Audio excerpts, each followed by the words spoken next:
Subscribe করুন trolley secret আর পেয়ে যান আপনার পছন্দের তারকার লেটেস্ট আপডেট। টলিপাড়ার চ্যাটার্জি পরিবারে উৎসবের ডবল ধামাকা, একদিকে জামাই ষষ্ঠী তো অন্যদিকে পরিবারের নতুন সদস্যের আগমন। বাবা হলেন জনপ্রিয় বাঙালি অভিনেতা পরমব্রত চট্টোপাধ্যায়। জুন মাসেই ডিউ ডেট ছিল পরম পত্নী পিয়া চক্রবর্তীর।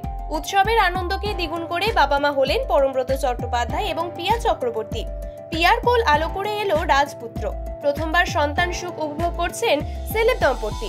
27শে জুন পরমব্রত চট্টোপাধ্যায়ের জন্মদিন। বিশেষ দিনের আগেই জীবনের অন্যতম সেরা উপহারটা যে পরমব্রত পেয়ে গেলেন সে কথা বলার অপেক্ষাই রাখছে না। সন্তান আগমনের খুশিতে আহ্লাদে আটখানা নিউলি ড্যাডি পরমব্রত।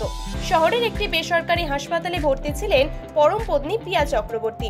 সেখানেই পুত্র সন্তানের জন্ম দেন তিনি। জানা যাচ্ছে মা এবং সন্তান দুজনেই সুস্থ রয়েছেন। জামাই ষষ্ঠীর দিন পরমব্রত এবং পিয়ার সংসারে নতুন সদস্য এলো। শহরের এক বেসরকারি হাসপাতালে পুত্র সন্তানের জন্ম দিলেন পিয়া।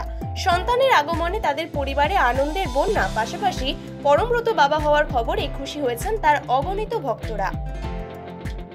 টলিউডের খবর পেতে চান? সাবস্ক্রাইব করুন টলি সিক্রেট আর পেয়ে যান আপনার পছন্দের তারকার লেটেস্ট আপডেট।